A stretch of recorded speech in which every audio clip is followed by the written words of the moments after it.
Good evening, everyone. This is Mel here from Sneakers Corner, and I'm happy to welcome back Odon Lafontaine. Odon, welcome. Good evening. So we had Odon a number of weeks ago, and he did two different parts to do with the Quran. Perhaps you just like to give everyone a kind of a brief reminder of the two topics that you covered. Yes, we called it a Nazarene reading of the Quran. We looked into the Quran for some specific words, the people of the book, the Nazarenes, the unbelievers, the kufars, kafirun, the mushrikun, the associationists. And by looking at every occurrence of those words and expression in the text, we realized that the standard Islamic narrative is false, that the people of the book are not the people of the scripture, meaning Jews or Christians or Muslims, but they are only the Jews. We realized that the mushrikun are not pagan polytheists, but they are Christians. We realized that the kafirun, the unbelievers, are the one who cover, meaning the coverers, meaning the rabbinic Jews who covered the Torah, who covered the sacred scriptures with the Talmuds. And this is a very important discovery because it gives a whole new sense to the Quranic text. It's not its a new sense, it's its original sense. Its sense, which was hidden by the standard Islamic narrative. So we had two long presentations on this topic, and now we are about to have a third one, which will consist in exploiting the discoveries we made to understand the Quran. Yeah. Fantastic. Okay, so perhaps you can share your slides with us. Of course. And perhaps you can maybe refer to the conclusion of part 2, perhaps to begin with. Yes. Let me have it in full screen. Here it is. Everything's okay? You're seeing it now? I am indeed, yeah. Okay. So let's go back to the conclusion of the conclusion of the previous presentation. Here it is, the conclusion of part 2, the second part. We discovered that the Quran tells about a Jewish polemic between two currents of Judaism, Judeo-Nazarenism and Talmudic Rabbinism, in which the Arabs who listen to the preaching are dragged along. Quran tells about the existence of a forgotten Jewish group called Nazarene by the text. And we have the proof only with the Quran that this group existed. It is a group who defined itself as the right communities among the Jews, and we have all the Quranic reference to justify it. A group who recognized Jesus as the Messiah, a group who is rabbinical Jews and opposed to Christians, a group who held the Torah and the Gospel sacred and as the unaltered text of the Torah and the Gospel, who has the true faith, who believes in God and in the last day, the day is the last, who commanded the decent, forbid the blameworthy, and was humble towards God. And a group who established a covenant with some Arabs, taught them their faith, and urged them into something, a grand venture, and then this covenant was broken. And we will see now what this grand venture was. Yeah. So we established that the existence of the Quranic Nazarene can be made only by the Quran itself, apart from any other source. One could then form the hypothesis that those Nazarene might have something in common with other Nazarenes from the past, from sources older than the Quran. And this is the hypothesis that Edouard Marie-Gallès, my mentor, made in his thesis. And so we have subsequent questions, which we will try to answer now in the third part of the expose. What and why did the Quranic Nazarene teach the believers? We already saw a bit of this, but we will see the rest. What happened then? Why was the covenant broken? What was the covenant about? Why was the name erased from Muslim memories? Oh, and why was the standard written? Yeah. So this was to be continued here. And let's continue with the third part of the Nazarene reading of the Quran. At first, I want to tell you the tale of an ancient city. We'll see which city it is. It is a city which is the place where Abraham attempted his son's sacrifice. It is the place where he stood and prayed and circumambulated around an altar or a temple or a Kaaba. It is a place which was known to be the place of Abraham, the standing place of Abraham. It is a place of which exist clear signs describing all of this. It is a place which was the location of the first temple, the first house for the true believers, a place which was the place of worship and pilgrimage for the true believers. Here they prayed, they made sacrifice, and also they circumambulated 7 times around the house, the temple. A place which was the direction of prayer and the right tradition for the true believers. The place which was said to be the place of gathering and became grounds for a major city, maybe the mother of all cities. A city which fell to the rule of associationists, polytheists, who established their associationist religion there. Hence, the desecration of the place of the house of the temple and the image for the true believers. This sacred place of worship became forbidden. Now, if you listen to all of this, I think some lights are popping and one begins to think, yeah, this is Mecca. This is exactly what the standard Islamic narrative is telling us about Mecca. Yeah. And because also in this place, there was some preaching made towards some Arabs to teach them the true religion as a reminder, to purify the temple, to reestablish the true pilgrimage, and to pray towards and at the sacred place of worship. Those who attempted this were at last expelled by the associationists, maybe by other believers, not very clear. It's a city which remains then to the end of associationists, who forbid it to the true believer, and hence they forbid them the pilgrimage. Several attempts were made to rule over the city, again, to get back to it, in order to re-establish the true religion there. Then a strong enough force was mustered so that the associationist ruler of the city had to open its door, and the true believers were able to seize the city without violence.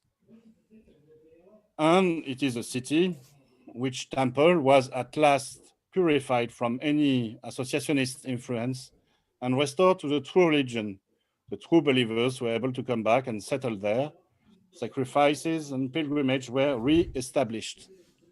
Also, this looks like Mecca. This looks exactly the Mecca of the standard Islamic narrative. Yeah.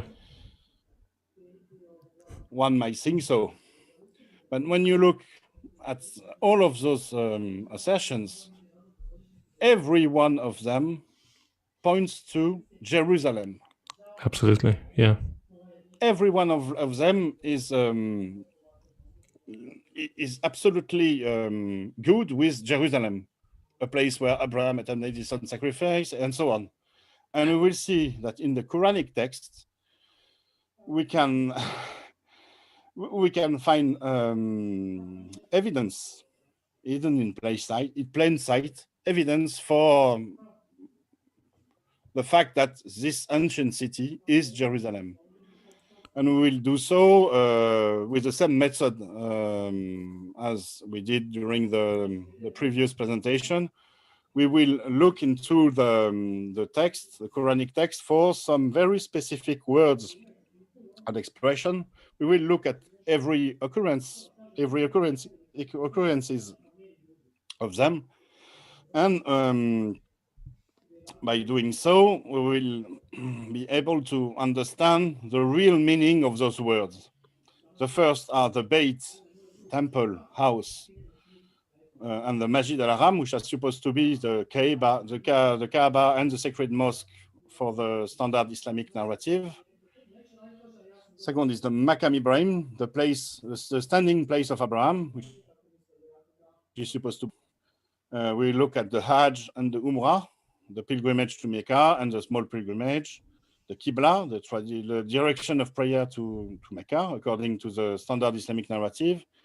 We look at the concept of ahid, the covenant in the text, and also at all those stories pertaining to the obstruction of the way of God to Mecca and the expulsion from Mecca. So at first, let's look at the Beit and Masjid al-Haram. What is a Beit? A Beit in Arabic, it's supposed to be a house. And in the Quranic text, we find 65 occurrences of this word as pointing to a unique house of God, a kind of temple.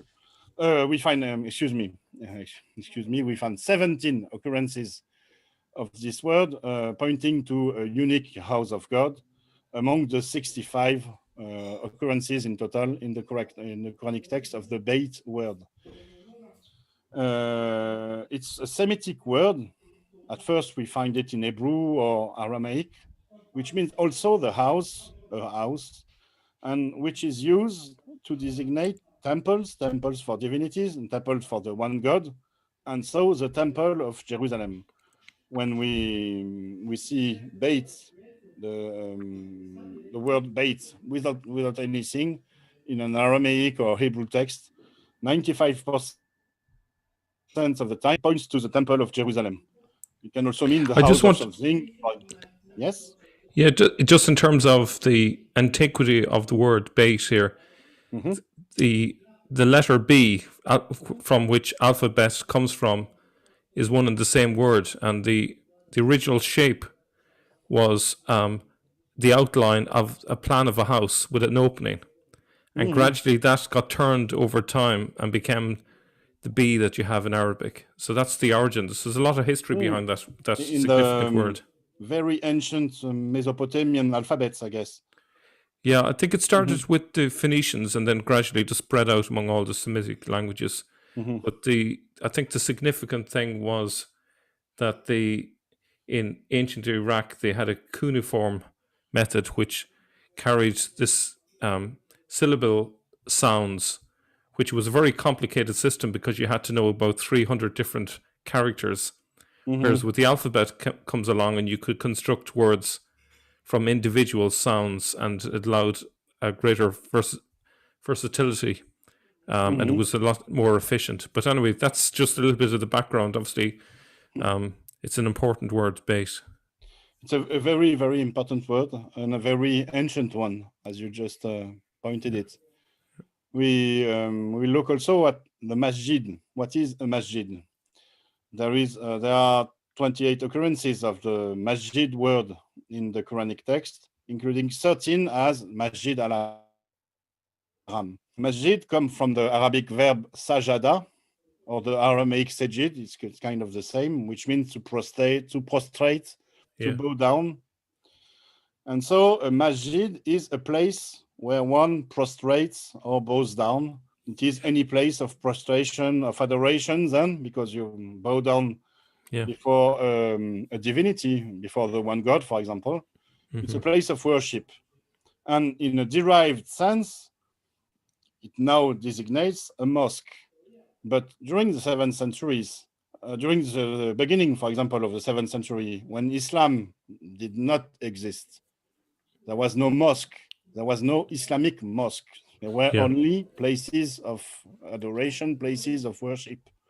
And so when we look at the masjid word in the Quranic text, we should have in mind that it points to a place of worship and not an Islamic mosque with the garden, with the minaret, the towers, and so on. It is only a place of worship. Yeah, absolutely. Haram Haram is a strange word because of the Masjid al-Haram, which everyone knows that today it designates Mecca, the great sanctuary of Mecca with the Kaaba. Because of this, everyone thinks it means sacred. But the first sense of Haram is not sacred. Haram is the contrary of halal. It means forbidden, unlawful. From there, we can have a derived meaning, which means sacred because it is forbidden. But it's sacred in the ancient sense of the word sacred, the same sense as in taboo. A place is sacred because no one has the right to go there. Yeah. This is why it is sacred. And Well, this is the sense of the Masjid al-Haram. The yeah. Masjid al-Haram is a forbidden place of worship. No one has the right to go there. There were inscriptions in the Temple Mount, which I think they found. I can't remember when they found them, but basically on the inscriptions they said that anyone who entered the Holy of Holy area would be under pain of death. It was only meant for Jews and none. So basically, Gentiles were not allowed within a certain boundary. So Yes, they for could. example, yes. So they could go Because into it the was court of the sacred. Gentiles. Yeah. It was sacred in the ancient sense, but Yeah. we find it in the Bible, I guess. It's not Yeah. only inscription on the Temple Mount. Yeah. Isn't this in the maybe Leviticus? It could be. Could be. Could be, Not sure. could be. I'll have to look that one up. So we have many occurrences of the Beit and Masjid al-Haram in the Quranic text. I've checked every one of them as Beit, as Masjid al-Haram. I won't comment here on every occurrence. It's too much of of a lesson for this presentation. But we see in Surah 3, verse 96, indeed, the first temple, the first Beit, the first house set up for the people is the one of Bakah, blessed and a guidance for the world. Or this one in Surah 2, verse 125, and when we made the temple a place of return for mankind and a place of security, and said, take the standing place of Abraham as a place of prayer, and we made a covenant with Abraham and Ishmael, and so on. We have other occurrences also in the Quran of the word Beit, which at first seems not to be pointing at a unique place of worship as the temple or the Kaaba, I don't know. We have in particular two occurrences of the expression al-Beit. In Surah 11, verse 73, Surah 33, verse 33, al-Beit, meaning at first Abraham and his wife, and supposedly the wife of the prophet. This is a very strange expression, al-Beit, because like we explained, Beit is the house, the temple, but al comes from the word tent. Al-Kitab, as we explained before, are the people of the Kitab, because in the Arabic way of seeing things, they belong. So what is this with this expression? This is the tent of the house. You see, there's something wrong. There's something wrong with this expression. Yeah. It cannot be the house like in household, for example. Yeah. Like the house of the prophet. I think al-Beit means the people of the temple. Yeah. Yeah. But we will keep this for later. Yeah. Yeah. Maybe another presentation, but keep this in mind. Yeah. As for the Masjid al-Haram, the forbidden place of worship, it is the direction of the prayer. So turn your face toward the forbidden place of worship, for example. And there were many things happening to this forbidden place of worship. This is where the pilgrimage and the Umrah is supposed to be done. For example, in Surah 2, verse 196, perform for God the pilgrimage, Hajj, and the Umrah. This is prescribed for him whose family does not live near the forbidden place of worship. And there were many events around this. There was some covenants, there was a pilgrimage, there was some sometimes where the believers try to, we see this in the Surah 48, they try to come back to this forbidden place of worship with still some animals which were prepared for sacrifice, for immolation, and they were hindered from going there. We will look at this in a moment. So now let's look at the place of Abraham. What is the place of Abraham? The Makam Ibrahim in the Quranic text. It is the place where Abraham stood. And this comes from the verb kama, to stand for, to defend, to stand before God, to stand firm, to stand in prayer. And mainly there are tens, maybe not hundreds, but something like 50 or I think even more occurrences of the expression kama, which mostly point to the salat, the Islamic prayer, because we found everywhere standing in prayer, establish the prayer, which is the same word, establish, hakimu, the prayer, which means perform the salat. Oh, right. Yeah. And so the Makam Ibrahim is the place where Abraham stood in prayer, and the place where he stood kind of facing God. He stood before God, awaiting a sort of trial from God, awaiting God's judgment. So standing solid in faith, I suppose, has that kind of sense. Yes, exactly. And it can also help non-Muslim viewers to understand what it means to pray in the Islamic faith. When you are standing in prayer, you are kind of standing before God, standing firm before God with a clear conscience, a purified body. This is the Islamic way. I don't know if there's any overlap here, but in the Russian Orthodox tradition, there's a very strong emphasis of standing in prayer. Mm-hmm. And services can last 2 or 3 hours, and it doesn't matter what age you are, you stand. There's no seats inside. And I believe up to a few centuries ago, that was true even in Western churches. There were no seats. There was a strong tradition of standing. So there's probably a lot to that It's notion. also very ancient, because we have the same tradition in ancient Judaism. Remember, for example, when Moses has stood to have his people being victorious in a war, he was standing with his hand Raised. elevated. Yeah. And he has to keep on standing and keep on elevating his hands so that his people could achieve victory. Yeah. And there are also tradition of standing prayers in Judaism. Yeah. So this expression Makam Ibrahim is kind of rare in the Quranic text. The true occurrences of the expression Makam Ibrahim in Surah 2, verse 125, and we made the temple a place of return for mankind and a place of security, and said, take the standing place of Abraham as a place of prayer. Again, I just wanted to point out also the antiquity of this idea. If you think about in many ancient traditions, standing stones were used in sacred places of worship. We think of places like Stonehenge, and it was connected with astronomy and so on. So there's a huge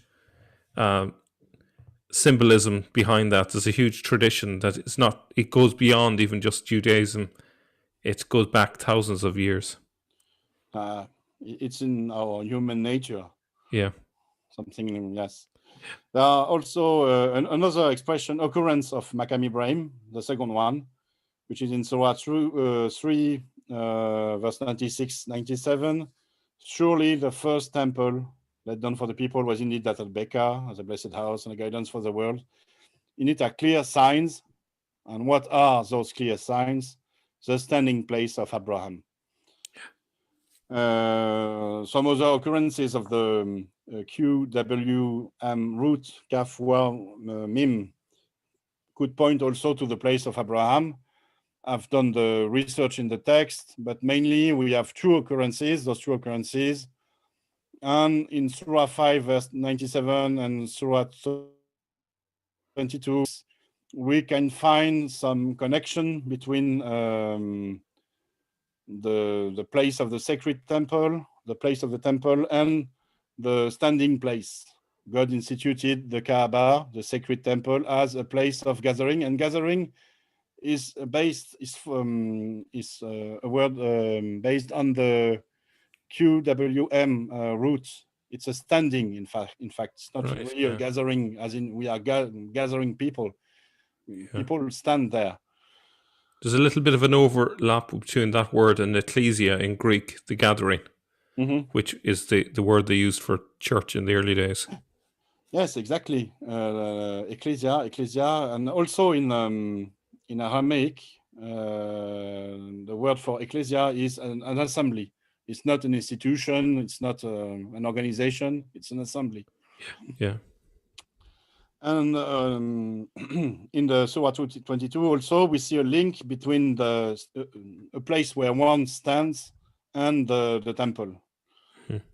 In the standard Islamic narrative, the clear signs that the Surah 3 is talking about are supposed to be the foot imprints of the authentic foot imprints of Abraham, which are still to be seen today near the Kaaba in the Haram, in the sacred mosque of Mecca.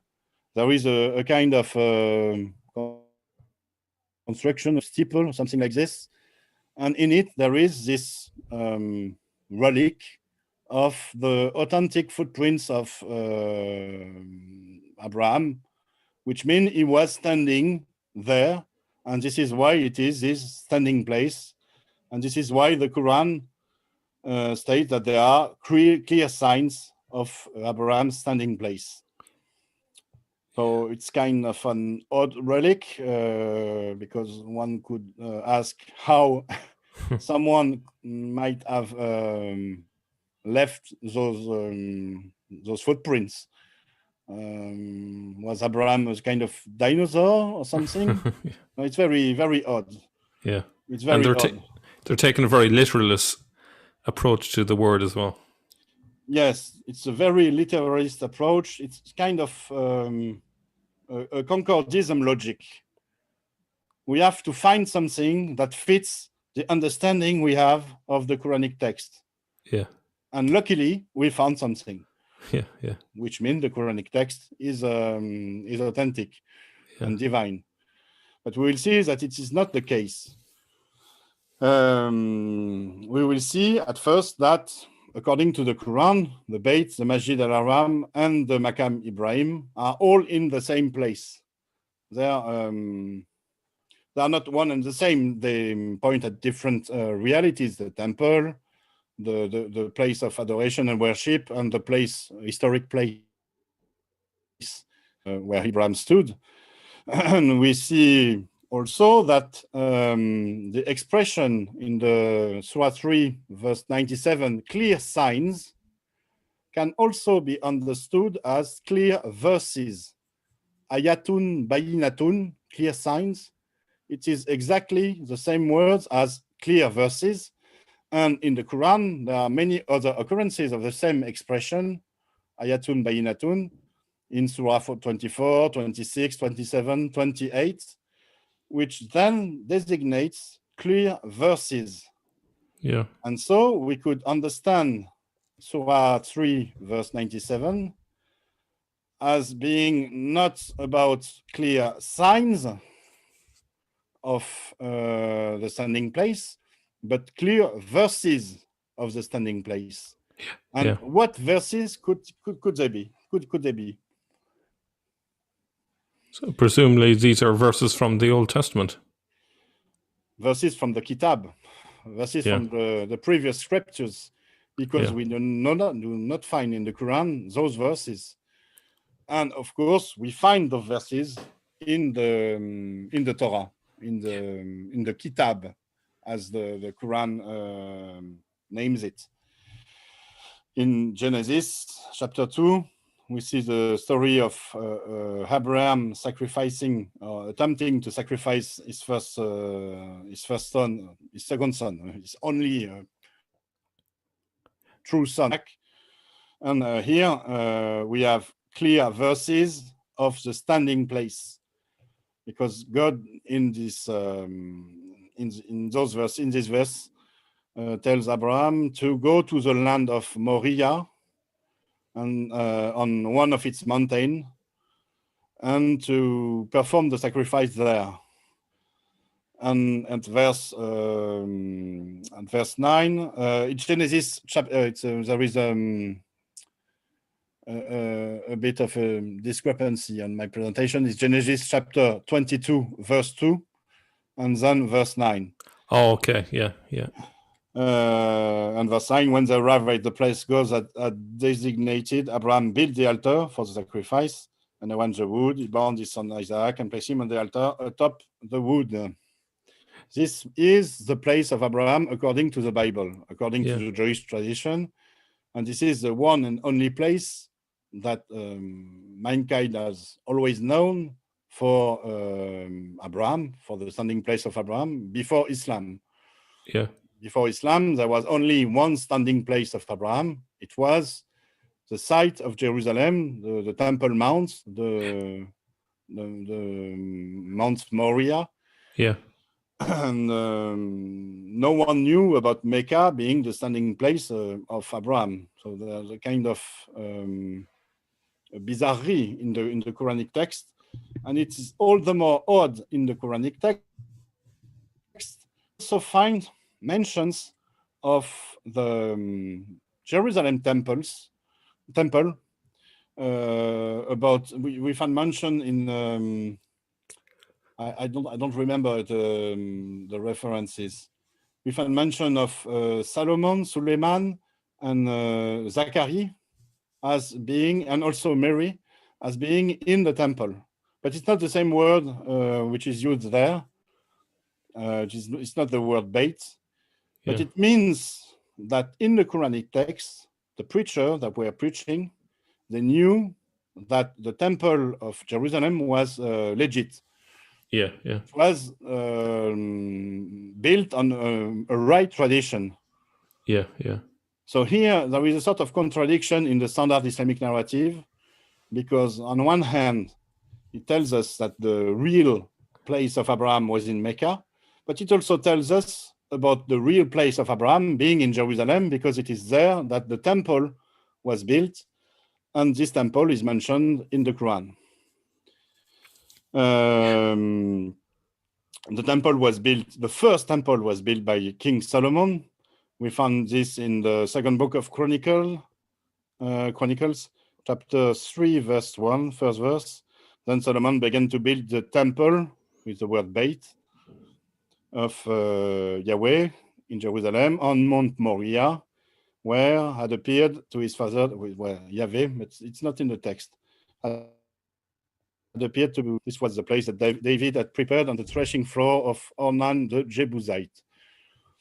So with those verses, we see that the standing place of Abraham has nothing to do with Mecca. Mm-hmm. And if you want a more detailed approach of this topic, I urge you to look at Paul's presentation on the Sneakers Corner channel. He did a very thorough work study on this topic, and it is very clear with him that the Beit, the Masjid al-Haram, and the Maqam Ibrahim are in Jerusalem, and they have nothing to do with Mecca. I should point out to people that Paul Ellis will be starting a channel soon, so he'll be bringing us a lot more of his work. He already has a website also. With some very interesting stuff to be downloaded freely. No, he will make wonders, I guess. Yeah. So then we will look at the qibla.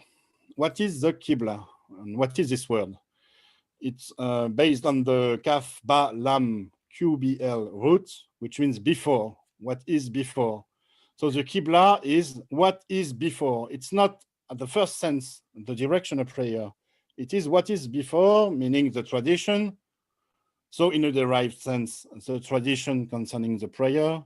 In another derived sense, the direction Yeah. of the prayer. We find this first meaning of the root in the Hebrew Kabbalah, which means the tradition from the ancestor, which has given the name, the Kabbalah, la Kabbal, like Kabbalah, in different languages. And hence, we understand that the word Qiblat that we find in the Quran, its first meaning is not the direction of prayer, it's the tradition. And it can be understood as a direction of prayer, but at first, it's a tradition. That's amazing, actually, to see that connection between Qibla and Kabbalah. Or Kabbalah. Well, That's incredible. I think the Kabbalah, the Kabbalah is much younger than Islam. The Kabbalah appeared around the 10th or 11th century, something like this. Yeah, yeah. But perhaps the word was there. About the word, of course, the word is very ancient. Yeah. We find the Kabbalah word in the Bible. Yeah, yeah. Not meaning not pertaining to the book and the Kabbalah, but pertaining to the sense of tradition. The sense of tradition, exactly. Yeah, yeah. And if we want to understand also the concept of Qibla in the Quran, we also have to look at the occurrences of the verb turn, to turn oneself, to turn the face, because it can also mean, it can also point to a direction of prayer. And so I've done the every occurrences of the turning of oneself, of the face, thanks to wonderful tools that are now available to everyone, which are the websites corpus.quran.com, and Dan Brubaker's website, quran.getaway.com. Those are really fantastic tools to understand the Quran, because you can make you can research formulas. You can research several words in the Quran. We can search an expression and find every occurrence of the expression in the text. It's very, very useful for this kind of work. And so, thanks to this, yes. I was just going to say that it's interesting that there's an interesting parallel with the Greek word metanoia, which is a word which means to turn around, but has a sense of repentance. So there's a lot of interesting parallels there across the languages with the idea of turning in different direction, tradition, turning from one's old life to a new life, Like the same in French and in English with conversion. Yeah. The conversion is when one makes a U-turn. Yeah. This is the conversion. It's turning completely. Yeah. So the Qibla and the turning, we have many occurrences of those expressions in the Quranic text, and this is I won't comment on them. It's here on the screen. I will also add that the PDF file of my presentation will be available for download. I think, Mel, we will make something with your channel. Yeah. And, I have a website, which is thegreatsecretofislam.com. Yeah. So I'll upload it onto my channel's website, and it'll be on yours as well. So multiple ways to get this, Now, it could be very useful to look at every occurrence, but clearly we don't have time to do this now. Yeah. But we will look at some of them, because we will. It is very useful to understand what was the direction of the Qibla. What was it? we see that there was a first qibla. According to the standard Islamic narrative, it was supposed to be Jerusalem. And then came some revelations to the Prophet Muhammad, and he changed the qibla from Jerusalem to Mecca. But when we look in the Quranic text, the first qibla is not at all described as being Jerusalem. It is described as something between the east, the sunrise, and the sunset, Maghrib, Mashrek. And it's not Jerusalem at all. It has something to do with the sunrise or the sunset. There is another occurrence of this. If I can jump in and just make a reference to AJ Juice's point on this, which is that the Pharisees had a tradition of facing towards the sunset, and the Sadducees in the 7th century had a tradition of praying towards the east. So this might fit in with what you're saying. It might be, it might fit, but I think the best fit is the Christian tradition. There are two other occurrences of the qibla, or the turning of your face, pointing to the direction, the first direction of prayer. And in all of those three occurrences, we see it has something to do with the sunrise and the sunset, or something in line with the sunrise and the sunset. But it has nothing to do with Jerusalem. And there we understand that the first qibla was the sunrise. Yeah. And this was the tradition of Christians. First Christians, they built their churches according to the direction of the sunrise. There was a strong symbolism there. Rise was the image of the resurrection of Jesus. And I was told by Edouard Marie Galès that the Christians were the first to introduce a direction of prayer. And he told me that the Jews introduced a direction of prayer towards Jerusalem, and maybe the Sadducean toward the east, toward the sunrise, because they wanted to imitate the Christians. Yeah, that's interesting, isn't it? That it's probably one of the rare instances where Jews have imitated Christians. Maybe, yes. So, is this first qibla a direction of prayer toward Jerusalem? I think not. The real question to be asked is who prayed according to a direction given by the sunrise and the sunset. So the first Christians, maybe the Sadducean, but I think the first Christians were much more influential. We saw during the previous presentation that the audience of the preaching, the audience is Christian. The audience is not polytheist or pagan. The associationists are Christians, and the audience is Christian. Yeah. And here we have three verses which reflect a predication, a preaching. We see a preacher preaching to some people, and this is all preaching. There are instructions there. So wherever you turn, so he's preaching to someone specific, an audience, a specific audience, and we have established already that this audience was Christian. So the first qibla, the first direction of prayer that the Quran tells about is not Jerusalem. It's the sunrise. It's the Christian tradition. It's a Christian qibla. And what about the second qibla, the new qibla, the one that is introduced by the preacher? The preacher in Surah 2, verse 144, tells his audience, turn your face toward the direction of the forbidden place of worship, the Masjid al-Haram, which is, now we have established it, which is Jerusalem and not Mecca. turn your face toward Jerusalem, and wherever that you are, turn your face in its direction.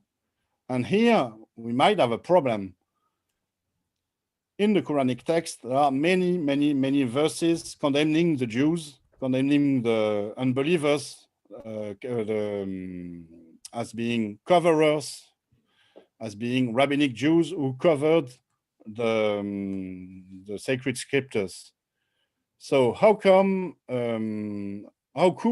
a preacher make his audience share the same tradition as Jews?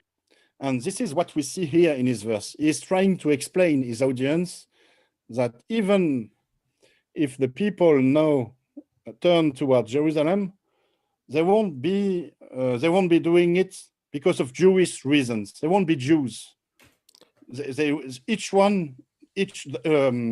the believers, either the Jews, they will have their own tradition, even if it points to the same place, Jerusalem. Yes. And indeed, those who were given the book, which means the Jews, the book is the Torah, surely know that it is the truth from the Lord, and God is not aware of what they do. So if you turn toward Jerusalem, you will do the same as the Jews, because the Jews know that it is the truth. But even if you come to those who are given the book, this is the following verse. So even if you come to the Jews with all the signs, ayatin, the verses, as we saw it previously. So even if you come to the Jews with all the verses, not they would follow your tradition, your qibla. They will not pray toward Jerusalem because of your reasons, because of your verses. What are those verses? These are the verses of the coming back of Jesus in Jerusalem. During the ascension of Jesus, so he evades, he rises in the sky, and he disappears. There come two angels telling the apostles that he will come back as he just rose. So meaning he will come back on maybe on the Mount of Olives in Jerusalem. So if you come to the Jews and tell them, I'm also praying towards Jerusalem because this is the place where Jesus will come back, they will not follow your tradition. This is what is explained here. This is what the preacher explains his audience. And not just, will you... I just point out as well is in the story of the ascension, Jesus is taken up into the cloud. And this has the sense of the pillar of cloud with Moses. It has this sense of God's presence. As this would have had a huge significance. Of course, this is the Christian way of looking at it. This is the biblical way of looking at it. But one could have a very literalist approach, and one could think that he will come back on the Mount of Olives because this is the place where he rose to the clouds. You see, you have an elaborate vision, a Christian face vision, which is the one who you just told us about. And you could also have a very literalist approach. And I think this literalist approach was the one of the Quranic Nazarene, the one they were teaching the believers, the Arabs. So here in this second verse, in this verse of Surah 2, verse 145, we have a sort of complicated, complex explanation from the preacher, explaining the believers that even if they pray toward Jerusalem as the Jews do, they don't do it for the same reasons. The Jews do it because of their tradition. The believers do it because of their tradition, their own traditions. If you look into the standard Islamic narrative, the explanation that the Muslim scholars try to give this verse is completely odd. It's unbelievable. This is supposed to be happening in Medina, where there are Jews, and the Jews are supposed to know that they should pray towards Mecca. What is this? This doesn't make sense at all. But here, with the reading, the Nazarene reading that we are having now, we understand what the text really means. And we understand why the standard Islamic narrative is so wrong. Yeah. So here we have a new qibla. This is the direction of prayer towards Jerusalem, as the Jew already abided by it, already adopted it. But the believers did not adopt this new qibla to become like them. This is what the text tells us. So now let's have a look at the Hajj and the Umrah.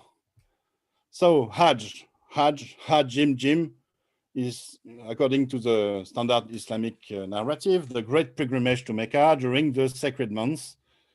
And one can immediately see that there is something wrong with this word, because there is no logical connection between the meaning pilgrimage, great pilgrimage, and the Arabic etymology hajjiji, which means to argue. Pilgrimage is not something very linked to an argument or anything like this. Really, there's something strange. We see 11 occurrences of this route as Hajjah to perform the Hajj, 9 as the non-Hajj, plus 1 Hajj, and 1 occurrence of Haji, the pilgrim, which gives us a total of 12. As for the Umrah, it's also a very strange word. It's based on Ain Mimra. It's supposed to mean to visit a populated place. And in the standard Islamic narrative, it is the small pilgrimage to Mecca, the pilgrimage that the pilgrim perform outside of the sacred months. But here again, there is no logical connection to the Arabic etymology, Ain Amer, maintain or to build. This is very strange, very, very strange. And we will see in the text some consequences of this. So I've done the work like I've did for the other words. I've looked at every occurrence of Hajj and Umrah and of the roots, Hajj, HGG and Ain Amer.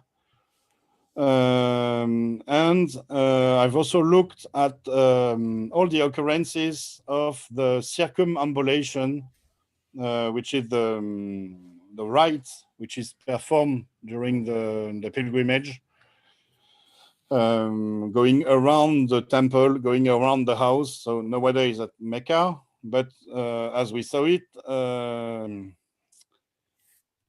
every time we read temple or forbidden place of worship in the Quran, we know now that it points to Jerusalem. So Hajj and Umrah might have been customs pertaining to Jerusalem. A Hajj might have been a pilgrimage to Jerusalem. And what is the Umrah then? Well, we will see it. At first, let's have a look at what happens in Mecca. I guess the viewers of the channels already know that Safa and Marwa are mounts in the haram of the Mecca, just near the Kaaba. And this is where the pilgrim are supposed to make a kind of circumambulation according to the verse 158 of the second surah. Indeed, the Safa and the Marwa are from the symbols of God. So whoever performs the pilgrimage of the temple or performs Umrah, so no blame on him that he walks between them. And because of this, the pilgrims in Mecca do a kind of circumambulation between those two hills, but they are not really hills. There are some rock mounts, small rock mounts, Here is Safa, here is Marwa, and now the Saudis have built a kind of hallway to protect the pilgrim and to organize the circumambulation. It's a bit like the Las Vegas version of the Eiffel Tower. Kind of, yes. Yeah. Yes, it's a very it's like an amusement park nowadays. Yeah. This is what big money does. This is the Saudis. But the thing I want to point here is that those are supposed to be mountains or mountains, and are very, very, very small rocks. In fact, for a mount, it's very small. They're just boulders, really. Whereas in Jerusalem, we have mounts. We have the Mount of Olives, of course, I've already told you about. This is a satellite picture of Jerusalem. Here, for example, you can see the Temple Mount, which is now the Mosque Esplanade, what's the name of this place? We see here the Dome of the Rock. Here is Mosque Al-Aqsa. This is the old city of Jerusalem. Here we have the city of David. So the Mount of Olives. Here we have the old Jewish cemetery and the Mount of Olives. And we have the Mount Moriah, the famous Mount Moriah, the one we spoke about. Sounds just like Mount Marwa. This is exactly the same word. Moriah, Marwa, those are exactly the same word. Yeah. So this is the Temple Mount. This is the place of Abraham, the standing place of Abraham that we talk about. The biblical tradition tells us this is the place of Abraham. Mm-hmm. And we have also a Mount Safa in Jerusalem. It is not very known, but it should be well known now. This is Mount Scopus. Scopus in Latin or in Greek, Scopain. And in Hebrew, it is called Mount Safa. Wow. And we find it, for example, Josephus' Jewish Antiquities. So we have in Jerusalem a Mount Moriah and a Mount Safa. And what's between them? The Cedron Valley. The Cedron Valley, Nahal Kidron in Hebrew, is described by Prophet Joel in the Bible as being the valley of decision, the place where all nations will be gathered, the place of the apocalypse. So when we look at this, and when we look at the verse describing Safa and Marwa, we find a very different sense than the standard Islamic narrative has given to the Safa and Marwa circumambulation. What does it mean to be at Mount Scopus and to go to Mount Moriah, crossing the Cedron Valley?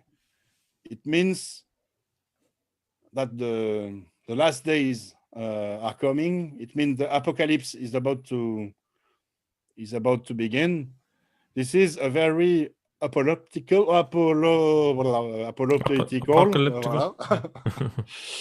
Excuse me, you understand me. This is ground zero for the apocalypse, so it's ground zero for the apocalypse, exactly. Yeah, so this, you can't get more significant in terms of location, of course, and then it's associated with the ascension of Jesus and his return there as well in that vicinity. So it lines up very well indeed. And we know that a very big part of the Quran, most of the little surahs, are about the apocalypse, the days the last, Yawm al-Din, the day of judgment. Yeah. The Quran is all about the end of times and the apocalypse and what will happen during the apocalypse. Yeah. Stephen Shoemaker makes that point in his book, The Death of the Death of a Prophet. Death of a Prophet, yeah. He talks about the establishing of the reign of God. Yeah. Amr Allah. A very, very, very important book. A very good book. Absolutely. So, what can we tell about the Hajj and the Umrah? Are they what the standard Islamic narrative described? No, of course not. And the scholars have gotten it. Stephen Shoemaker, for example, and here I'm quoting Robert Kerr, which is a top-notch linguist. He knows all about those ancient languages, and he wrote a very important article, Aramaism in the Quran and their significance, where he studies something like 50 or 60 Aramaisms, words in the Quran that are based on the Aramaic. And he established that Hajj, the word Hajj and Umrah in Arabic, constitute borrowing from direct borrowing from Aramaic. Yeah. So we have to look at what Hajj and Umrah mean in Aramaic and in Hebrew in order to understand it. Hajj in Hebrew means to circle, to go around. This is the idea of circumambulation. For example, like the one Abraham did around the Temple Mount. And the word has taken the sense of feast, festivity, a religious festival at the Jerusalem Temple, where there is a circumambulation. And Umrah comes from the Aramaic Umrah, excuse my Aramaic, which means to dwell or to lead a monastic life, which is a very, very, very strange word. And it is a very strange word also in the Quranic text, because the Quranic text that does, when you read it in its context, when you read the word Umrah and all the other words derived from the same Arabic root, Ain Mr, there is nothing really significant about a pilgrimage or a small pilgrimage.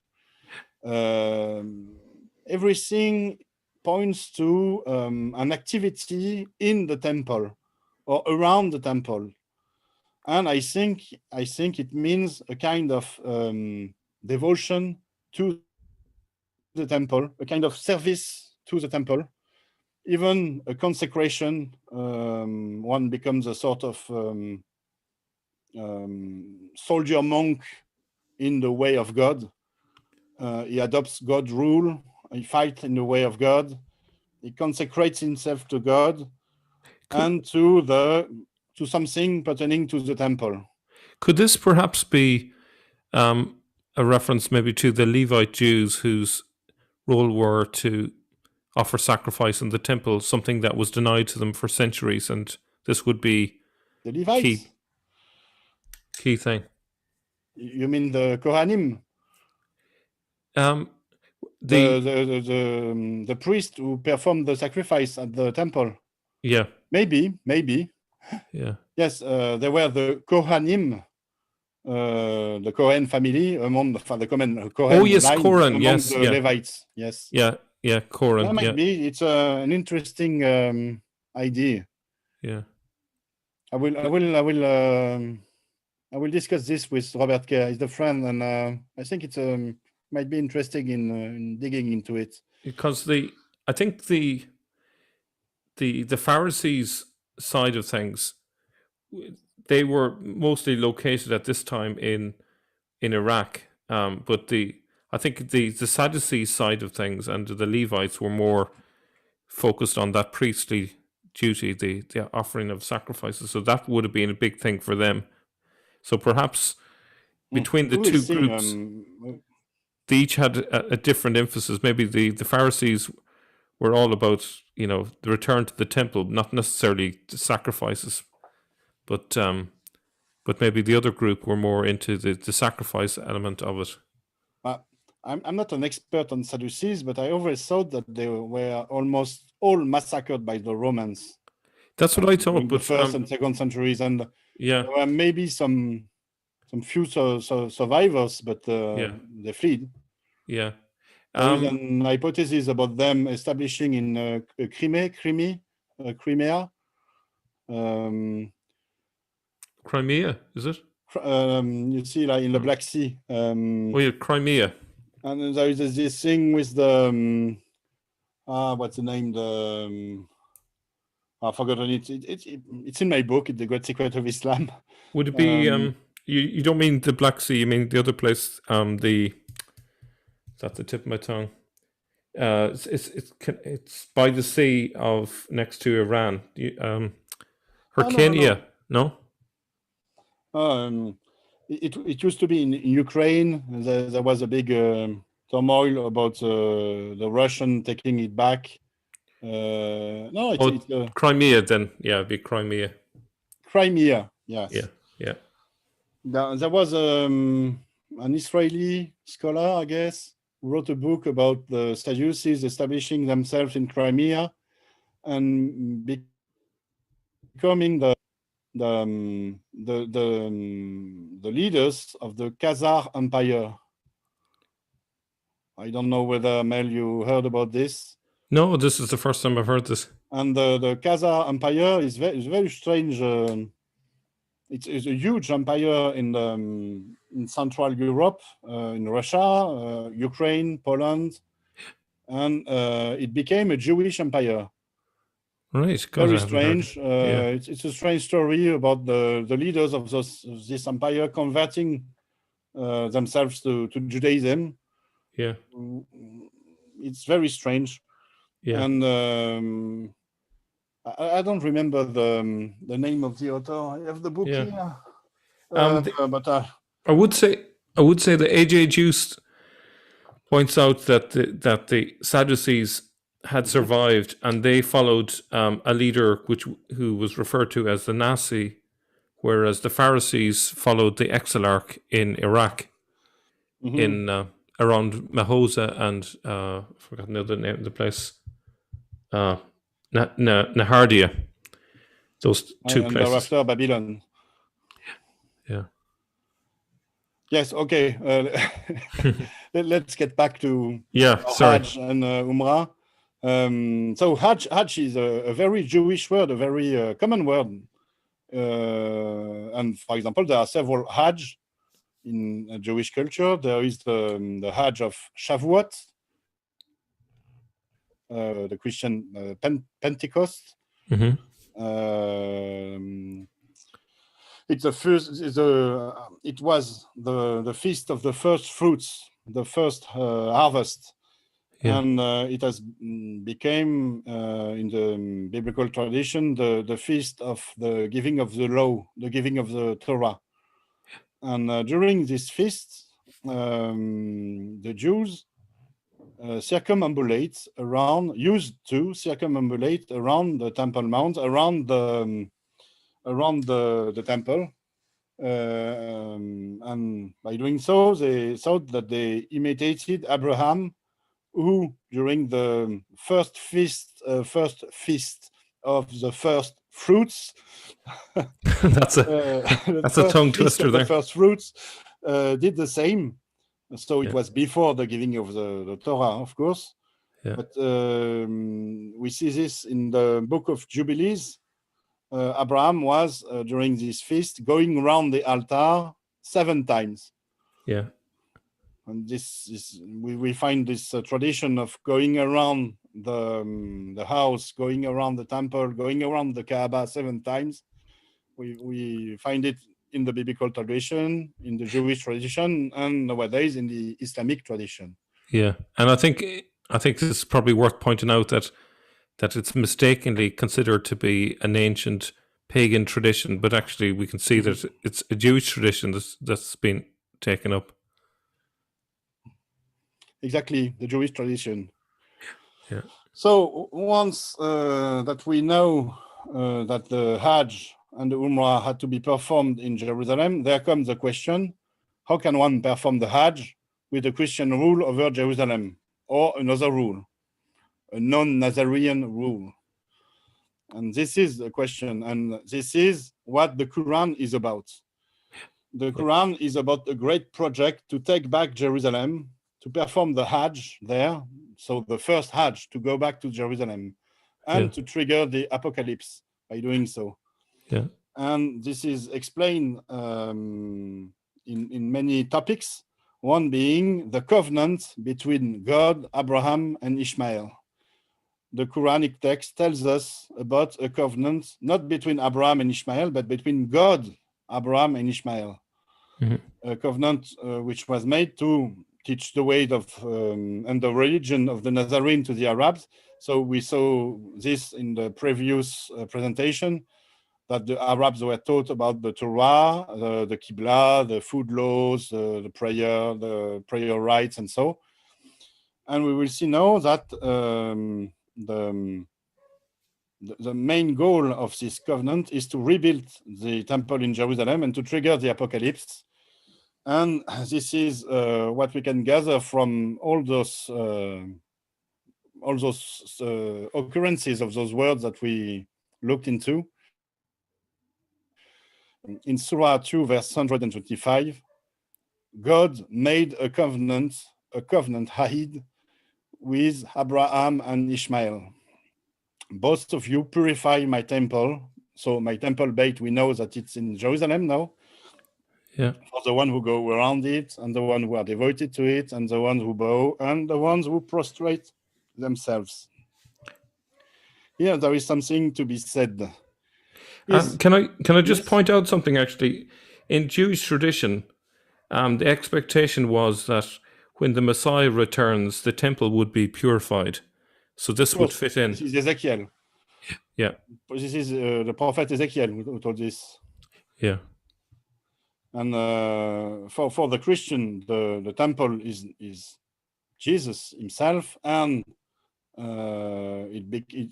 it's kind of transferred into every Christian. And so the purification of the temple is what the Christians do with themselves. Yeah. But for some Jews, and I think for most of them, they are still waiting for the temple to be rebuilt and purified. But the point I was about to make here is the question of this Abraham and this Ishmael in this verse. What does it mean that they are supposed to purify the temple? We know that the temple was built by Solomon. It was not Ishmael nor Abraham, the temple in Jerusalem. So what is this? Are these the biblical figures, or are those images for something else? I think that Abraham is the image of the Nazarenes, the right descendant of Abraham, and Ishmael is the image of the Arabs. Yeah. And here we have the preacher developing an image for his covenant. He's trying to have his audience believe that God himself wants the Arabs to ally with the Nazarenes, the Arab being Ishmael, the Nazarenes, the Quranic Nazarenes being Abraham, in order to purify the temple of Jerusalem. And God will be there to honor this covenant, because God will make this land secure. This is what we see in the following verse. And moreover, in this very, very important verse, verse 127 of Surah 2, we will have an explanation of the covenant. The standard Islamic narrative has invented a very strange lecture, understanding of this verse. This is the one I wrote: when Abraham raised up the foundation of the temple and Ishmael with him. Then, literally. But the standard Islamic narrative has persuaded all the Muslims that this is the proof that the Kaaba in Mecca was built by the biblical Abraham and the biblical Ishmael.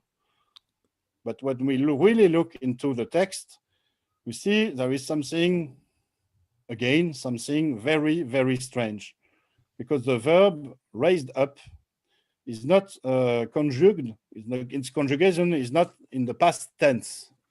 It's not the perfect tense as we as it exists in the Semitic languages and in Arabic in particular. Yeah. Its conjugation is in the future tense. It's Wow. yarfa'u, will raise. Yeah. It's not. It's the imperfect tense, which means the action is to be done. So It this has not rule. been done yet. It has to be done. So this rules out any interpretation which suggests that Abraham built the Kaaba in Mecca all that time ago. It's something yet to be done. So It has to be done. So yeah. the real reading of this verse in the real Arabic language is, so Abraham will raise the temple from its foundation with the help of Ishmael. And this is a program. This is the master plan. This is what they want to do. And this might fit in historically with the work of people like Umar, who went to the Temple Mount and tried to rebuild the temple. This is what happened. The And third temple was rebuilt yeah, around 638, 640. yeah, We will see it in a moment. But I would add something about the standard Islamic narrative. The understanding that it has forced onto the Muslim minds is so deeply encased in those minds that even the Arabic-speaking Muslims cannot read this verse according to what it is written. They cannot read Yarfayu as will raise, even though it is evident, it is enormous. Yeah. There is another occurrence in the Quranic text of the exact same conjugation of the verb yarfa'u in another verse, and here the standard Islamic narrative says it is conjuged. The conjugation is in the future tense, because that wasn't obviously a problem. So here we have something very important, which is, I think, the core of the covenant between Abraham and Ishmael and God himself. The preacher tells its audience that God wants Abraham, which means the Nazarene, to raise the temple with the help of the Arabs. And what will happen then? This is what we see in an apocalyptical surah, the Surah 52, which describes the apocalypse by the mountain and a book written on parchment unrolled by the inhabited temple. Surely the punishment of your Lord is indeed going to fall on the day of the apocalypse, the judgment day, when, etc., etc. And here we have something very strange. The inhabited temple. We see that we know now that the temple, this temple is the temple of Jerusalem, so it is not the Kaaba. And inhabited, it is the same root as Umrah. Yes. It's Ain Mr. Here Al-Mamuri. That monastic sense. What does it mean exactly? The French scholar Régis Blacher, who made a translation into French of the Quran in the 1950s. And it is a very, very good translation because it is a scientific one. Mm-hmm. And he translated this as being by the serviced temple, meaning serviced by priests. And here we understand what the Umrah is about. The Umrah is about having the temple back into service. Yes, yeah. The temple filled with people in prayers, doing sacrifices, bowing down, prostrating themselves, and so on. Yeah. And what will happen when the temple will be serviced? This is what Surah 52 is about. Then the day the last will come. The punishment of your Lord is indeed going to fall. And here we have also a hint of what the program of the Nazarene was. They wanted to rebuild the temple and to service it, to have it serviced in order to trigger the apocalypse. Wow. And here it's in the Quran. only in the Quran. But we also find some clues of this in the Islamic tradition. So this is a sort of excursus from the presentation, which should be only about the Quran, but I think it's very significant. I think it's something for the audience really to take this point really to heart, that you can see how this all makes the Quran much more understandable now. You know, once you get the context back in order, it's such a simpler text to interpret. This is something I would like to say in conclusion, but yeah, I can say it right now. One always thinks that the Quran is very difficult to read and to understand. And of course, it is a difficult text, not mainly because its language, its Arabic language, is not that perfect. Yeah. There are lots of words missing, the conjugation are not good, and so on. But the meaning, the general meaning, can be understood. And the thing with the Quran is that we are polluted with the standard Islamic narrative, and we cannot fathom another understanding of the Quran than the standard Islamic narrative. Yeah. And because of this, we are sort of glued into this narrative, which is false. Yeah, we have to get rid of that standard Islamic narrative if we have any hope of understanding it afresh. And then when you start fresh, when you start something completely new, you will we will find that the Quran is understandable and is very understandable. Yeah. And it's kind of logic. Yeah. Even logic. It's everything fits. Yeah. All the pieces fits. Yeah. And this is a huge discovery. There is something underneath the standard Islamic narrative, hidden in the Quranic text, hidden in plain sight. And it's here for everyone to be read and understood. It's not that difficult. The main difficulty is to get rid of the concepts of the standard Islamic narrative, the concept of the prophet received a revelation from an angel in Mecca, in Hijaz. There is nothing about all of this in the literal text of the Quran. Yeah. You know, that reminds me of the thing that a magician does, which is misdirection. Misdirection, yes. Look over here. You can't see what the magician is doing in their other hand because you're distracted by what they're doing with the other hand. And I think the standard Islamic narrative is basically an act of misdirection. And if you can stop looking in that direction and look at what's happening in front of you, you'll get it. You'll see what's really happening. You see, everything will fit. Yeah. Every time you read Temple or Masjid al-Haram, you read, hey, this is Jerusalem. Every time you read Al-Kitab, no, it's not people of the book, it's Jews. Yeah. Every time you read Associationist, it's Christian. Yeah. And here the story becomes coherent. Yeah. And we see a whole different story. We see what really happened during the 7th century.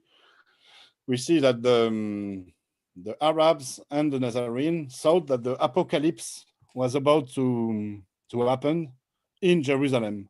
And there are still hints of this in the Islamic tradition. So I have to give credit there to Guillaume D, French scholar Guillaume D, who is teaching at the Université Libre de Bruxelles, ULB, who is a very top-notch scholar about the Quran, very advanced on its meaning. Yeah. And he discovered that Jerusalem was at the center of all attentions during the 7th century as the place of the apocalypse. And we still find it in some Muslim scholars from the 10th century, Ibn al-Muwajjah or Ibn al-Faqih. In their books, they talk about Jerusalem as the place of the apocalypse, and they put a great emphasis on the Temple Mount and the rock, which is the tip of the Temple Mount, which is nowadays encased in the Dome of the Rock. The Rock of Jerusalem is one of the Rock of Paradise. We will find the Torah that God said to the Rock of Jerusalem, "You are my lowest throne, and from you I ascended into heaven, and below you the earth is extended, and all the waters that flow from the top of the mountains come from below you." In Ibn al-Faqih, Jerusalem is a land which God has chosen from among the other lands. Whoever chooses to die in Jerusalem dies as if he died in heaven. The rock is the navel of the world. God will destroy Gog and Magog in Jerusalem. Very important. The gathering and resurrection of the dead will take place in Jerusalem. So this is not in the Quran, of course. This is in the Islamic tradition, but just gives you what the first Muslims or the proto-Muslims or the Muslim believers from the 7th century thought about Jerusalem. This gives a lot of credit to the hypothesis of the covenant between God, Abraham, and Ishmael that I just explained. Abraham will raise the temple from its foundation with the help of Ishmael. So now let's look at what happened during the 7th century. I've called this part the forbidding of the forbidden place. Why was the Masjid al-Haram forbidden? Why was it forbidden? And here we have to look into the real historical context of the beginning of the 7th century. You know that there was a great war between the two main superpowers of the area, Byzantium Empire and the Persian Empire. A huge war, equivalent to a world war of the 20th century. And in this context, the Jews from Babylon allied with the Persian and with some Arab troops took Jerusalem in 614. This is a very, very important event that is completely ignored by the standard Islamic narrative. Jerusalem was taken by this alliance, and all the Jews in the Levant, in the area of the Byzantium Empire, revolted against the Byzantium Empire. And it was a great hope for the Jews. It was a project that they worked on very long in Babylon with the exilarch, the king of the Jews in exile. At the time, it was Nehemiah, I think. And they persuaded the Persians to take Jerusalem, and the Persian gave them the ruling over Jerusalem. And so Jerusalem became Jew-ruled during 3 years, from 614 to 617. But the Jews made massacres and took Christians in slavery. And there were many atrocities and horrors. And the Persian feared for the turmoil among the Christians, and they took Jerusalem from the Jews in 617. And so this was the end of this small time of Jew rule on Jerusalem, which is not very known. And is that the sense of forbidden then? It was forbidden to the Jews. Exactly. Yeah. It was. I don't think Jerusalem was forbidden to the Jews before 614. Yeah. Maybe, but I'm not. I need some documentation on this. But what I know is that when the Jews took Jerusalem in 614, there were some massive riots from the Christians. Yeah. And they at first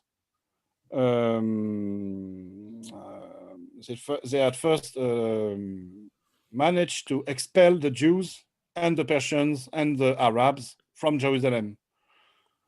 And they even killed the exilarch and they killed the priest, because I think at this time the Jews were had prepared a rebuilding of the temple. Here we have some documentation on this now. You can even find it on the Wikipedia page of the 614 Jerusalem taking, Jerusalem siege, and so on.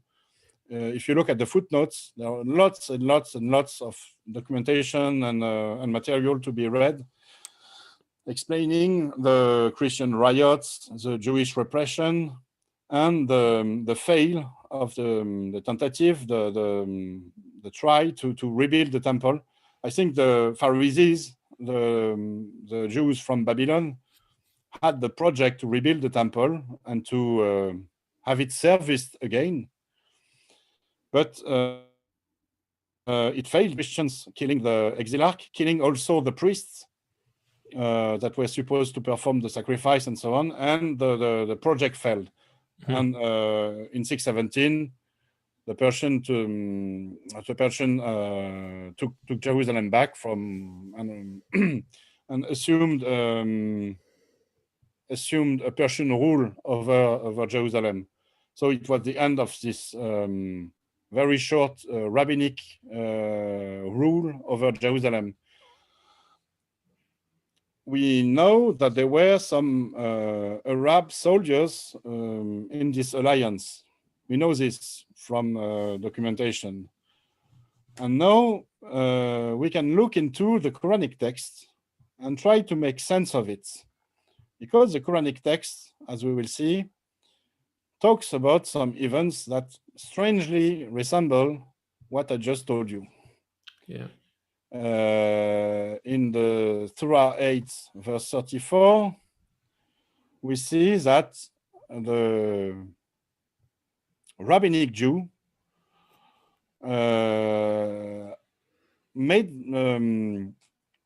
kept out the believers from the forbidden place of worship in Jerusalem.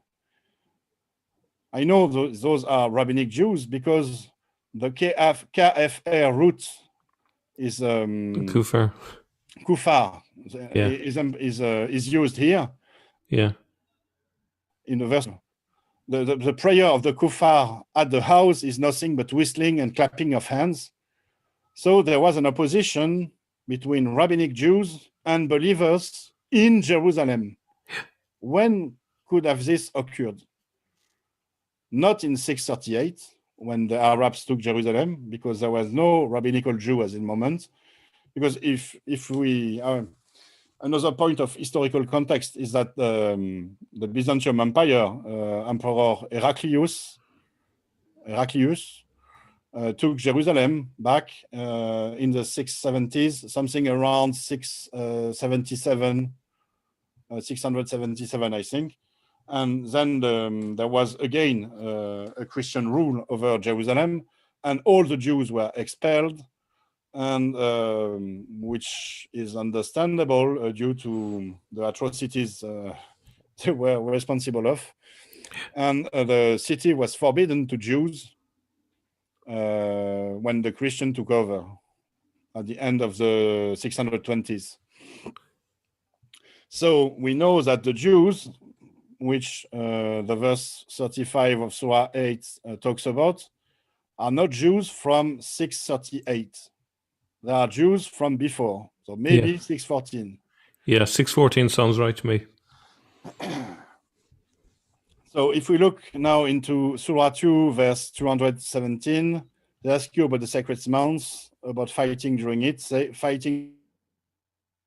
it, but keeping men from the way of God and covering unbelieving him and the forbidden place of worship and expelling its people from it are even more serious in the sight of God.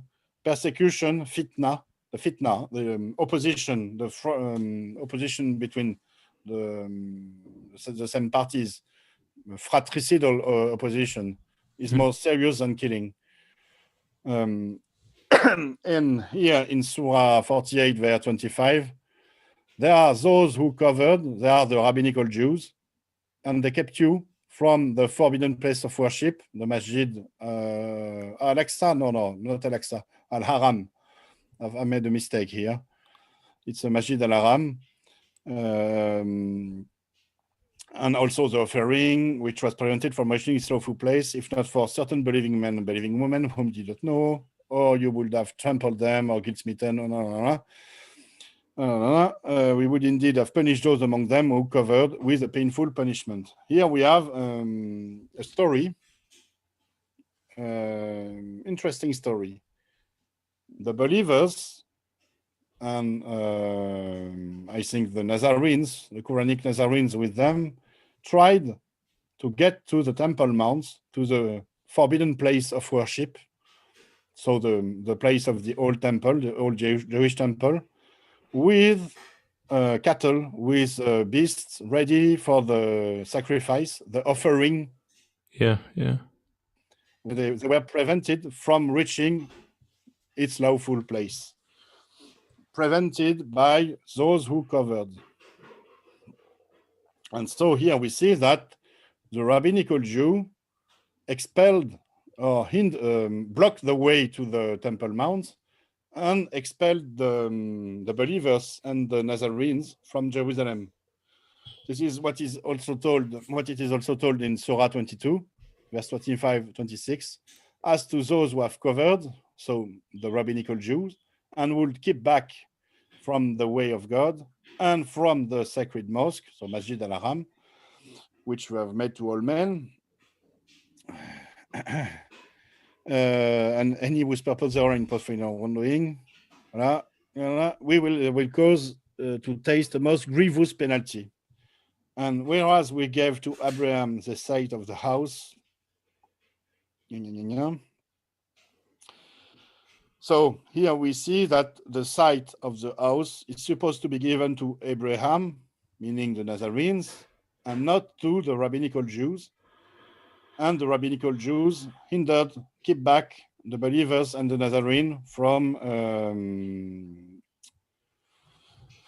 doing what they wanted to do at the Temple Mount, which is rebuilding the temple, or at least performing the sacrifice, having the true religion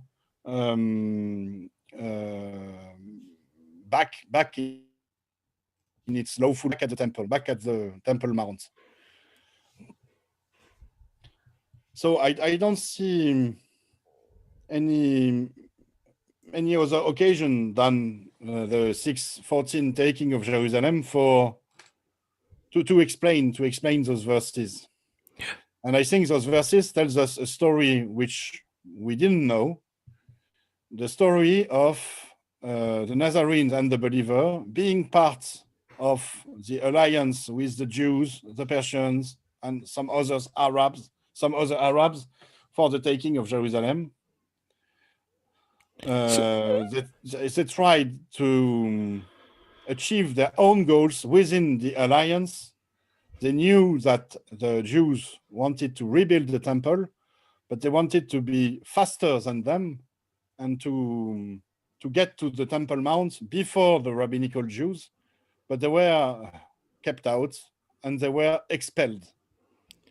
Can I just point out something that, if this interpretation is true, which I believe it is, then that would suggest that some of the writings in the Quran are contemporary with that period, because otherwise it wouldn't make sense for them to write this material down. Mm-hmm.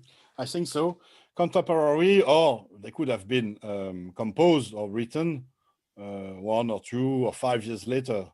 Yeah. But it mostly makes sense that the Quran at the is time. A very old witness. We have to be careful there, because the Quran is a text which has also been manipulated. Yeah.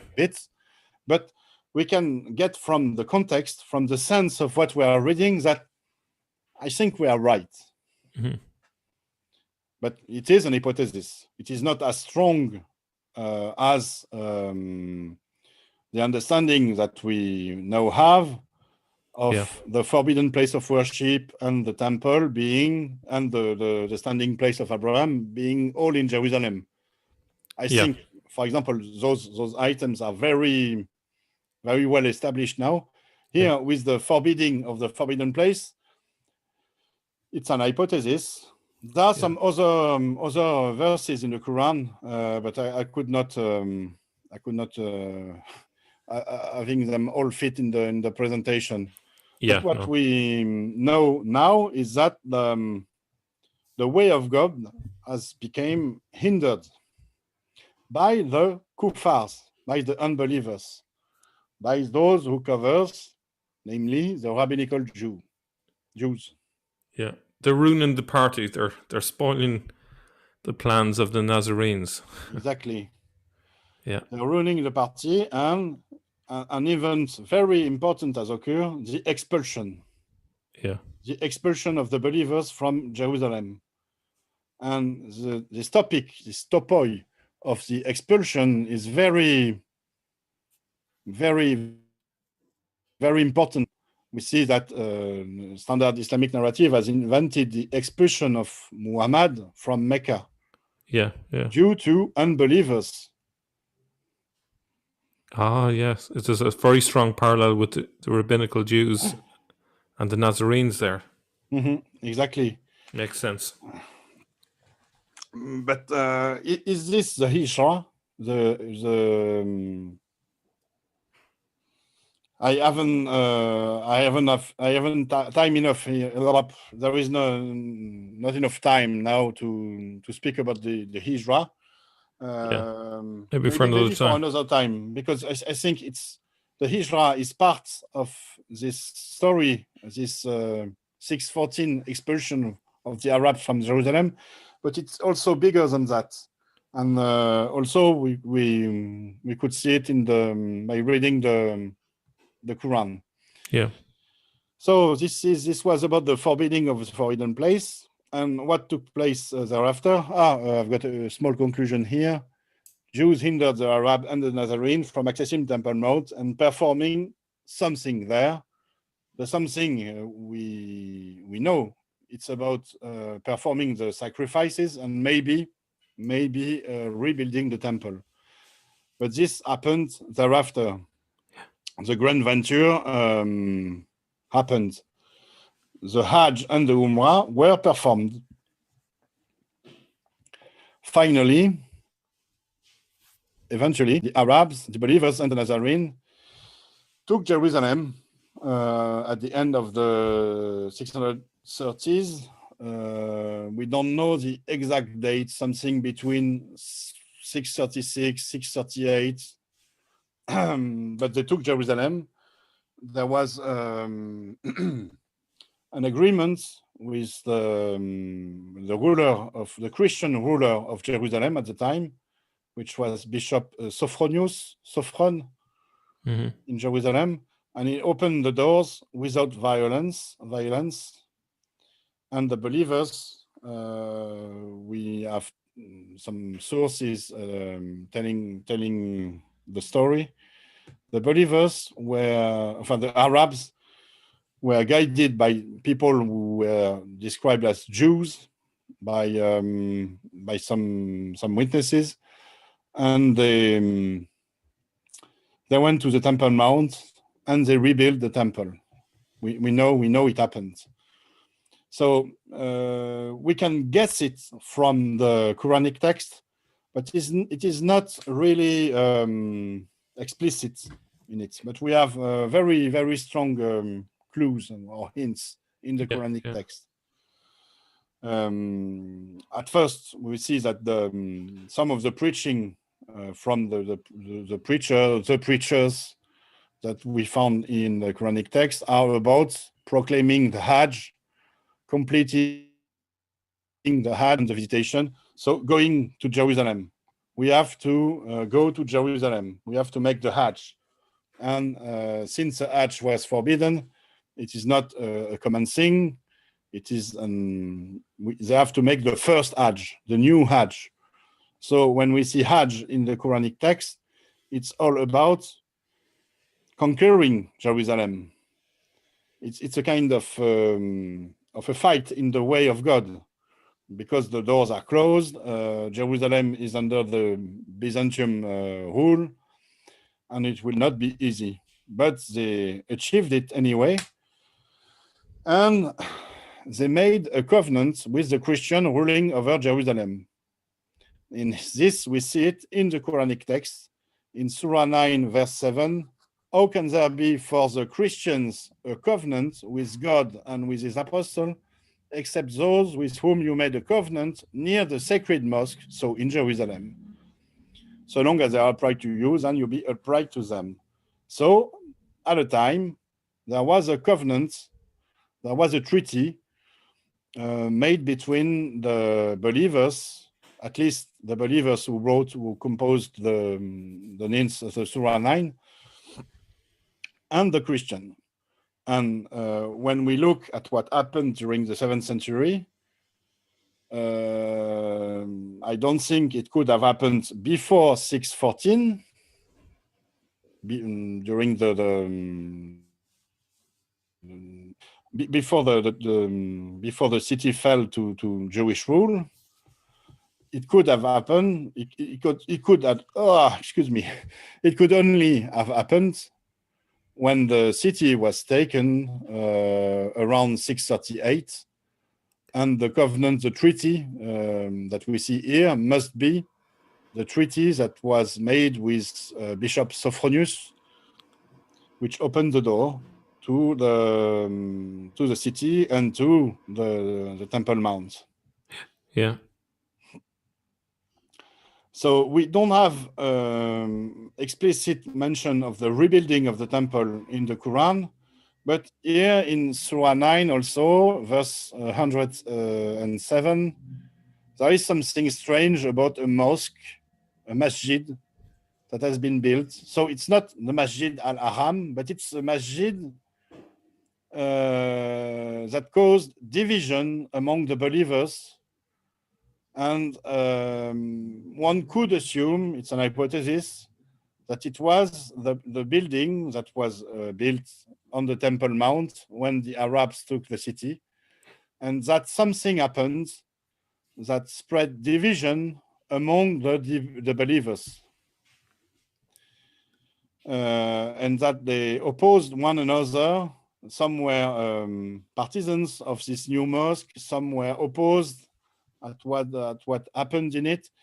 It's a mosque, a masjid, where prayer is to be performed, and the standing prayer. And it is here, I have pointed the stand word in blue, because it is the same root as the standing place of Abraham and so on.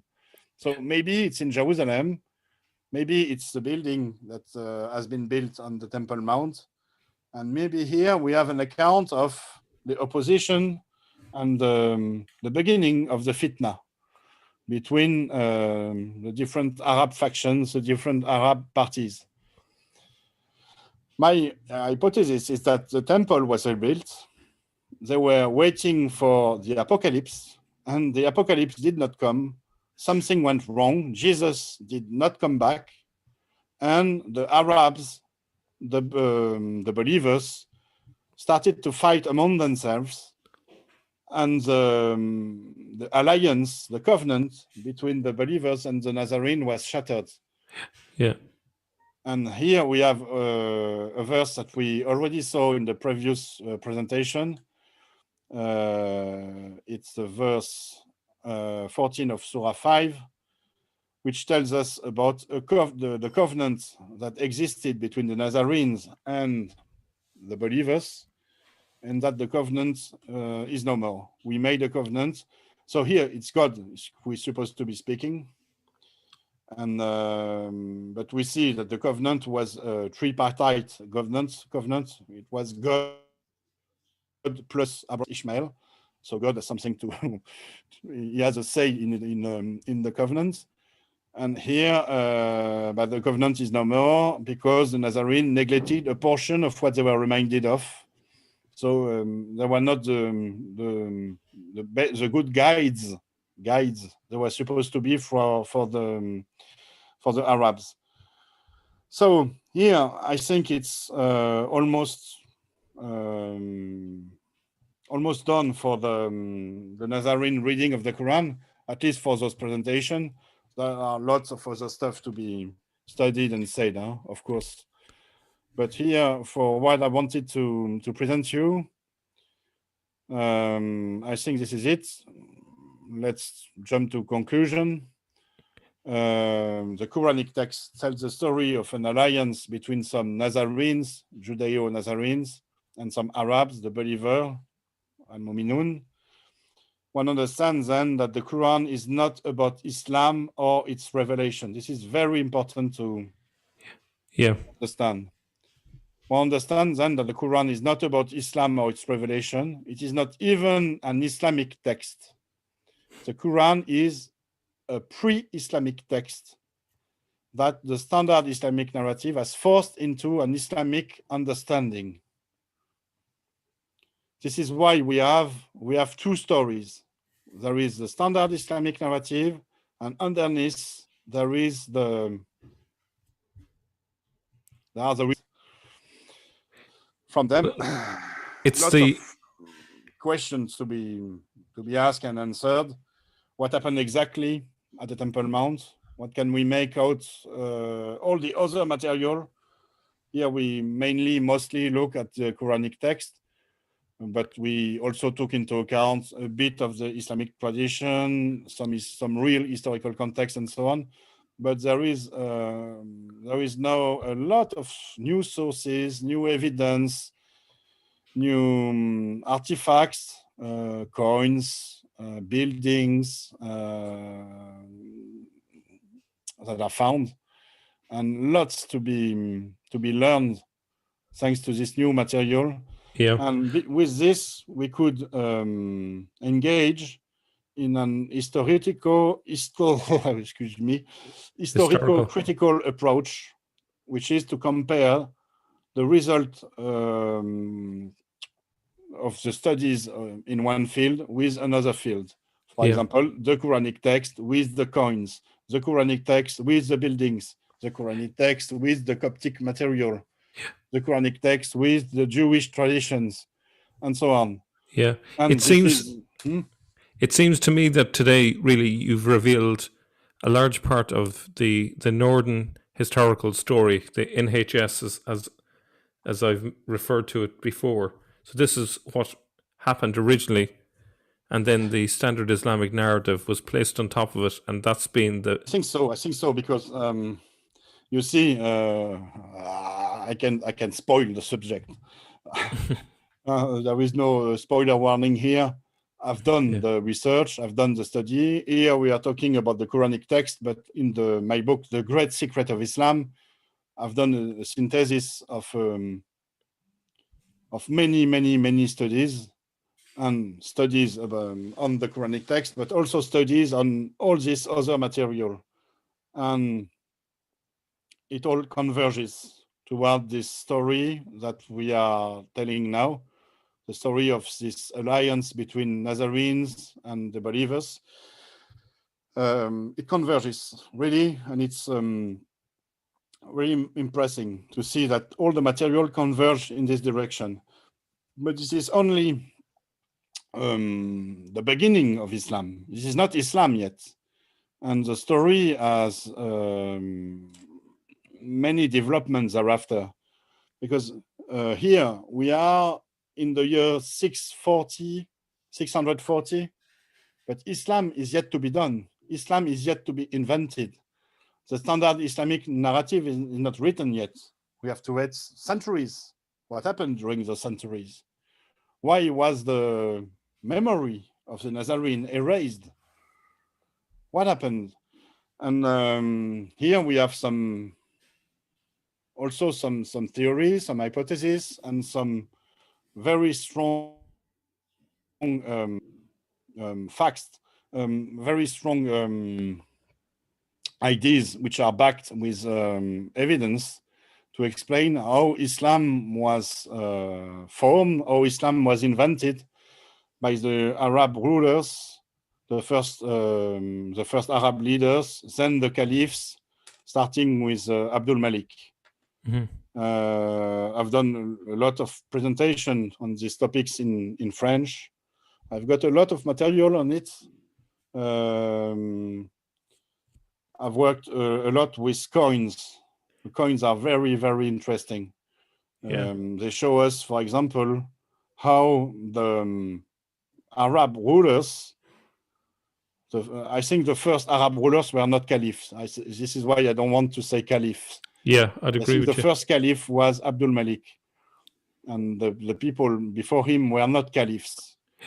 But we see how on their coins they printed the symbolic of their power, and we see how this power rises to the caliph power, to Abdul Malik power. And here with Abdul Malik, we have something very new. We have a caliph, which means a lieutenant of God on earth. We see this on his coins. And for the first time, we have someone who pretends to be the Messiah. Yeah. Who pretends to rule with messianic powers. So here we talked a lot about what happened during the beginning of the 7th century, but a lot happened thereafter. Yeah. That's probably best for another day. That's for another day, maybe another trimester. Yeah, absolutely. Thank you, Odon. That was a fantastic presentation. I'm sure. Thank you, Mel. Thank you a lot. And I really appreciate all the contributions you've made in the previous episodes as well. You've really kind of opened our eyes to a totally new aspect to Islamic origins, you know. So thanks, Mel. Thanks.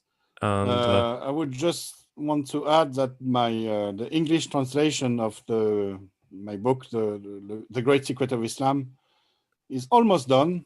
Fantastic. I'm working on it, and I think it will be available within a month. Well, excellent. Depending on when you release the video, Mel. Yeah. I think it will be available at the end of June, I think. Fantastic. Yeah, I think this video will probably be released a week from when we're recording, so probably by the end of the first week of June. So we probably will expect to see your book 3 weeks from the release of this video. No pressure. Thanks a lot, Mel. Thank you so much, and look forward to talking to you again after the summer.